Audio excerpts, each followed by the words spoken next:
Urdu novel Himalaya قسط number 95 bye Urdu داستان۔ دن کی روشنی شیران کے لیے بہت زیادہ خطرناک تھی۔ سدھاشی اس کے ساتھ تھی۔ وہ غاری میں چھپے رہے۔ شیران نے باہر نکلنے کی کوشش نہیں کی تھی۔ وہ ایک بار اسے غار کے اطراف میں آہٹیں محسوس ہوئی اور وہ اسٹین گن لیے مستعد ہو گیا۔ اس وقت اگر کوئی سایہ بھی غار پر اسے نظر آ جاتا تو وہ گولی چلانے سے دریغ نہ کرتا۔ وہ سارا دن غار کے دہانے کے پاس تعینات رہا۔ کبھی کبھی اسے انسانی آوازیں بھی سنائی دے جاتی تھیں، اور یہ آوازیں لوئی کے ساتھیوں کی تھیں جو اسے تلاش کر رہے تھے۔ شیران نے اس دوران بہت سے فیصلے کیے تھے۔ سدھاشی کو فوراً ہی ہلاک کیا جا سکتا تھا، لیکن اس طرح لطف تو نہ آتا۔ لوئی کی دوستی اس کے لیے بری نہیں تھی، اور یہ علاقہ اس کے لیے گوناگو دلچسپیوں کی اماجگاہ بن سکتا تھا، چونکہ یہاں کی وحشت خیزی اس کی فطرت کے عین مطابق تھی۔ بروما خاندان سے انتقام کے مناظر بھی شیران کو بہت دلچسپ محسوس ہوئے تھے۔ خود سوزی کرنے والے انسان اور طرح طرح کے طریقے اختیار کر کے خودکشی کرنے والوں کے گروہ اس کی دلچسپیوں کو بڑھا رہے تھے، لیکن پتہ نہیں یہ اس کی بدنصیبی تھی یا لوئی کی کہ سدھاشی درمیان میں اٹپ کی۔ شیران اس قسم کا آدمی تھا۔ اپنے مقصد کے حصول کے لیے دنیا کے کسی رشتے، کسی دوستی کو خاطر میں نہیں لاتا تھا۔ اس نے لوئی کے تمام تر دوستی ٹھکرا دی، اور پھر جب اسے اس بات کا علم ہوا کہ لوئی پوری پلاننگ کے ساتھ کام کر رہا تھا اور اسے علم تھا کہ شیران کون ہے، وہ سدھاشی کے حصول کے لیے شیران کو بیوقوف بناتا رہا تھا، تو شیران کا دل مطمئن ہو گیا کہ اس نے کسی دوست کے ساتھ غداری نہیں کی۔ حالانکہ دوستی اور دشمنی کا تصور اس جیسے آدمی کے لیے کوئی خاص حیثیت نہیں رکھتا تھا، لیکن بہر طور چند افراد ایسے بھی تھے جنہوں نے اسے متاثر کیا تھا۔ لوئی بھی تھوڑا سا انہی لوگوں میں شمار ہوتا تھا، لیکن بعد میں لوئی کی شخصیت شیران کی نگاہوں میں بدل گئی۔ سارا دن یوں ہی نہیں گزر گیا تھا۔ سدھاشی بیچاری نے بھی دم نہیں مارا تھا۔ وہ بدنصیب اس غلط فہمی کا شکار ہو گئی تھی کہ اس کے لیے شیران کے دل میں نمی پیدا ہو گئی ہے۔ وہ کیا جانتی تھی کہ جس شخص کے دل میں وہ نمی کا تصور کر رہی ہے وہ دل ہی سے محروم ہے۔ اس کے دل میں کبھی کسی کے لیے دوستی یا ہمدردی کے جذبات نہیں ابھرتے، اور خاص طور سے کسی عورت کے لیے۔ دن گزر گیا اور آوازیں معدوم ہو گئی۔ تلاش کرنے والے مایوس ہو کر شاید اس علاقے سے آگے بڑھ گئے تھے۔ شیران چند لمحات کے لیے باہر آیا۔ بہت ہی محتاط انداز میں اس نے اطراف میں نگاہیں دوڑائیں۔ کسی انسانی وجود کا شبہ نہیں ہوا تھا۔ تب وہ واپس غار میں پہنچ گیا۔ ہم رات کو سفر کریں گے۔ میں چاہتا ہوں کہ ہم اس علاقے سے دور نکل جائیں، اور یہی ہمارے حق میں بہتر ہوگا۔ ٹھیک ہے شیران، لیکن کیا تم ان علاقوں کے بارے میں کچھ معلومات رکھتے ہو؟ سدھاشی نے پوچھا۔ نہیں، اس وسیع زمین کے بارے میں زیادہ معلومات حاصل کرنا بے مقصد ہی ہوتا ہے۔ جدھر منہ اٹھایا چل پڑو۔ اوہو، تو تم بینکاک جانے کا ارادہ نہیں رکھتے؟ بینکاک سے مجھے اس وقت تک دلچسپی تھی جب تک میں وہاں موجود تھا۔ میں جب اپنے قبیلے چھوڑ آیا، اپنے بچپن کی بستی مجھ سے اتنی دور چلی گئی کہ اب میں وہاں واپسی کا تصور بھی نہیں کر سکتا۔ تو پھر یہ غیر علاقے میرے لیے کیا حیثیت رکھتے ہیں؟ اور مارلینو؟ ہاں، مارلینو بلا شبہ ایک قابل احترام ہستی ہے۔ شاید اس کائنات میں وہ واحد شخص ہے جس نے شیران کو متاثر کیا ہے، لیکن ضروری نہیں کہ میں مارلینو کو تلاش کرتے ہوئے اپنی زندگی خطرے میں ڈال دوں۔ اگر کبھی دوبارہ اس سے مدبھیڑ ہو گئی تو ٹھیک ہے۔ ویسے میں نے اس سے وعدہ کیا تھا کہ 8 دشمنوں کو ہلاک کر دوں گا۔ ان میں سے 2 میرے ہاتھوں موت کا شکار ہو چکے ہیں، باقی 6 ہیں۔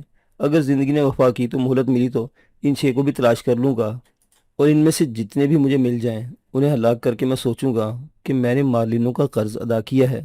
دوسرا کون ہے جس کو تم نے ہلاک کیا؟ سدھاشی نے پوچھا۔ ڈاکٹر بریٹو، وہ ہانگ کانگ میں میرے ہاتھوں موت کا شکار ہو چکا ہے۔ اوہ، مجھے معلوم نہیں تھا، سدھاشی نے کہا۔ پھر بولی، تو پھر اب تم رات کو سفر کرو گے؟ کیا تم سفر کے قابل ہو؟ شیران نے پوچھا۔ ہاں، کیوں نہیں؟ تمہارے ساتھ میں زندگی کے آخری منزل تک چلنے کو تیار ہوں، خواہ ساری زندگی سفر ہی میں کیوں نہ گزر جائے۔ سدھاشی پیار بھرے لہجے میں بولی، اور شیران عجیب سی نگاہوں سے اسے گھورنے لگا۔ اس کی آنکھوں میں حکارت آمیز مسکراہٹ تھی جس کو سدھاشی اس وقت نہ دیکھ سکی کیونکہ رات جھکائی تھی۔ بہرحال اس کے بعد شیران نے پھر سفر شروع کر دیا۔ اس سفر کا واقعی کوئی مقصد نہ تھا، بس شیران لوئی کے علاقے سے دور نکل جانا چاہتا تھا۔ کنگ لوئی کو شکست تو ہو چکی تھی، اب اگر وہ اس کے سامنے آ جاتا تو دوسری بات تھی، ورنہ شیران اسے نظر انداز بھی کر سکتا تھا۔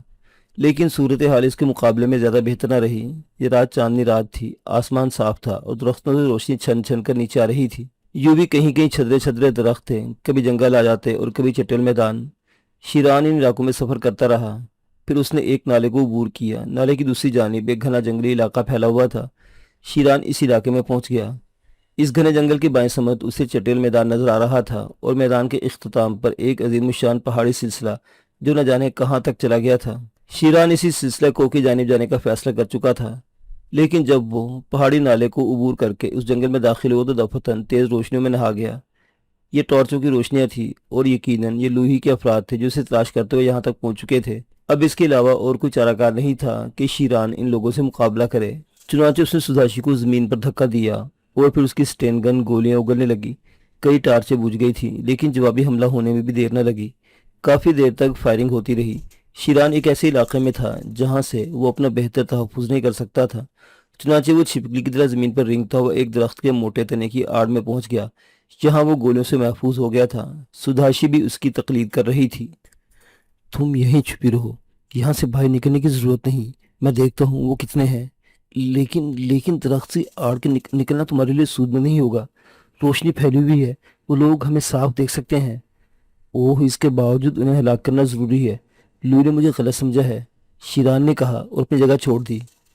وہ ان چند سایوں کو دیکھ چکا تھا جو آہستہ آہستہ زمین پر پوزیشن لیے ہوئے اس کی طرف آ رہے تھے۔ پھر جب وہ اس کی رینج پر پہنچے تو وہ ایک دم کھڑا ہو گیا اور اس نے گولیوں کی باڑ ان سایوں پر ماری۔ چند چیخیں ابھریں اور اس کے بعد خاموشی چھا گئی۔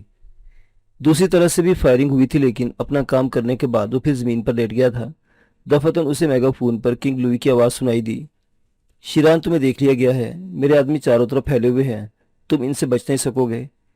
شیران نے آواز کی سمت چند فائر جھونک مارے، لیکن اس وقت اس کے غصے تل ملاہٹ کی انتہا نہ رہی جب اسے پتا چلا کہ سٹین گن کا میگزین بھی ختم ہو گیا ہے۔ تھوڑی سی گولیاں اکلنے کے بعد سٹین گن ٹچ کر کے رہ گئی۔ یہ مرحلہ شیران کے لیے واقعی پریشان کن تھا۔ اب اس کے علاوہ اور کوئی چارہ نہیں تھا کہ وہ پھر یہاں سے بھاگنے کی کوشش کرے، لیکن سداشی کو چھوڑ کر بھاگنا اس کے لیے ممکن نہیں تھا۔ چنانچہ وہ رینگ تو واپس اسی جگہ آیا جہاں سداشی موجود تھی، اور اس کے بعد اسے سداشی کا ہاتھ پکڑ کر دوڑنا شروع کر دیا۔ گولیوں نے اب بھی اس کا تعاقب کیا تھا، لیکن شیران برق رفتاری سے دوڑتا ہوا ان کی زد سے دور نکل آیا تھا۔ غالباً حملہ آور اس رخ پر موجود نہیں تھے جدھر شیران دوڑ رہا تھا۔ شیران کا رخ اس چٹیل میدان کی طرف تھا۔ حالانکہ جنگلی راستے کو چھوڑ کر میدان کی طرف بھاگنا اس کے لیے خطرناک ثابت ہو سکتا تھا، لیکن یہ دوڑ بہتری ثابت ہوئی، کیونکہ جو ہی جنگل ختم ہوا اسے ایک ڈھلان مل گئی۔ یہ ڈھلان میدان کے درمیان میں ایک دراڑ تھی جو دور تک چلی گئی تھی۔ دونوں دوڑتے ہوئے دراڑ میں داخل ہو گئے، اور پھر جو ہی وہ آگے بڑھتے گئے دراڑ گہری ہوتی گئی۔ پتہ نہیں اس کا اختتام کہاں تھا، اور ان چٹیل پہاڑوں کے پاس پہنچتے پہنچتے انہیں کن کن مشکلات سے گزرنا ہوگا۔ آگے چل کر دراڑ بائیں سمت مڑ گئی۔ شیران بے تکان اس میں چلتا رہا۔ اس کی چوڑائی اتنی تھی کہ دو آدمی برابر چل سکتے تھے۔ دونوں طرف آسمان کی بلندیوں کو چھوتی ہوئی پہاڑی دیوار موجود تھی۔ وہ اتنی گہرائی میں آ چکے تھے کہ اب ان کے لیے واپسی کا راستہ بھی تقریباً ناممکن ہی ہو گیا تھا۔ دراڑ کافی دور تک اسی طرح چلی گئی تھی، اور پھر اچانک ہی اس کا اختتام ہو گیا۔ یہ اختتام ایک پہاڑی چٹان کے پاس ہوا تھا۔ چٹان کے نیچے کے حصے میں ایک بہت بڑا غار نظر آ رہا تھا، اور یہ چٹان خاصی دشوار گزار تھی۔ ہر چند کے اس پر چڑھنا ناممکن نہیں تھا، لیکن بہر صورت اس پر چڑھنے کے لیے انہیں اتنی بلندی عبور کرنی ہوتی کہ اس کا تصور بھی اس وقت مشکل تھا۔ اس وقت یہی پہاڑی غار غنیمت تھا۔ ہاں، اگر وہ لوگ بھی اس تک پہنچ گئے تو پھر فرار کے لیے کوئی راستہ نہیں رہ جاتا تھا۔ بہر صورت بات کی بات تھی، اس وقت تو ان لوگوں کے سامنے آ جانے بعد اپنی زندگی بچانے کا مسئلہ تھا۔ پتہ نہیں وہ لوگ اس سمت آئیں گے یا کوئی اور رخ اختیار کر لیں گے۔ ویسے اس سمت تک پہنچنے کے لیے انہیں خاصا لمبا سفر کرنا پڑے گا۔ ممکن ہے وہ دراڑ میں داخل ہونے سے گزریز کریں۔ سداشی کی سانس پھر پھول رہی تھی۔ بری طرح دوڑتے ہوئے آئے تھے یہ لوگ، چنانچہ سداشی زمین پر لیٹ کر گہری گہری سانسیں لینے لگی، اور شیران آنکھیں پھاڑ پھاڑ کر غار کا جائزہ لیتا رہا۔ اچھا خاصا وسیع و عریض غار تھا۔ رات کی تاریکی میں اس کے بارے میں صحیح اندازہ نہیں ہو سکتا تھا، لیکن بہر صورت شیران نے اندازہ لگا لیا تھا کہ وہ اتنا کشادہ ضرور ہے کہ اگر اس میں چھپنے کی جگہ تلاش کر لی جائے تو شاید ان لوگوں کو دھوکہ دیا جا سکے۔ اس نے سداشی کو بھی اس کی تاکید کی، اور وہ دونوں تاریکی میں غار کی دیواریں ٹٹولنے لگے۔ تھوڑی دیر کے بعد سداشی کے حلق سے ایک آواز نکل گئی، او شیران، اس طرف ایک سرنگ ہے۔ کہاں؟ کس طرف؟ جہاں تم کھڑی ہو وہاں دیوار بجا کر مجھے اپنے رخ سے آگاہ کرو، یہاں اتنی تاریکی ہے کہ میں تمہیں دیکھ نہیں سکتا، شیران نے کہا، اور چند لمحات کے بعد اسے دھپ دھپ کی آواز سنائی دی۔ وہ اس آواز کی سمجھ چل پڑا۔ تقریباً 10 قدم چل کر اس کے ہاتھ سداشی کے بدن سے ٹکرائے۔ سداشی نے اس کا ہاتھ پکڑ لیا تھا، پھر اس نے شیران کو سرنگ کا دہانہ دکھایا اور اسے لیتے آگے بڑھتی چلی گئی۔ ہاں، سرنگ ہی ہے، زیادہ کشادہ نہیں ہے۔ کیا خیال ہے اس میں آگے بڑھنا جائے یا یہیں رکیں؟ میرا خیال ہے چلتے رہو، ممکن ہے ہم کسی ایسی جگہ پہنچ جائیں جو قابل اعتماد ہو۔ اس جگہ کے بارے میں ہم بھروسے سے کچھ نہیں کہہ سکتے۔ ٹھیک ہے، شیران نے اس سے اتفاق کیا اور وہ ٹٹولتے ہوئے سرنگ میں آگے بڑھنے لگے، لیکن یہاں ان کے چلنے کی رفتار بہت سست تھی۔ یہ نہیں کہا جا سکتا تھا کہ اگلا قدم انہیں کہاں لے جائے گا، چنانچہ وہ محتاط ہو کر اس سرنگ میں چل رہے تھے۔ بڑا خطرناک سفر تھا، تقریباً 2 فرلانگ اس سرنگ میں چلتے رہے۔ اس کے بعد انہیں تازہ ہوا کے جھونکے محسوس ہوئے۔ اس ہوا کو شیران اور سداشی دونوں نے محسوس کر لیا تھا۔ بڑھتی رہو، بڑھتی رہو، یوں لگتا ہے کہ جیسے ہم سرنگ کے دوسرے دہانے پر پہنچنے والے ہیں، شیران بولا۔ سداشی نے کوئی جواب نہیں دیا تھا۔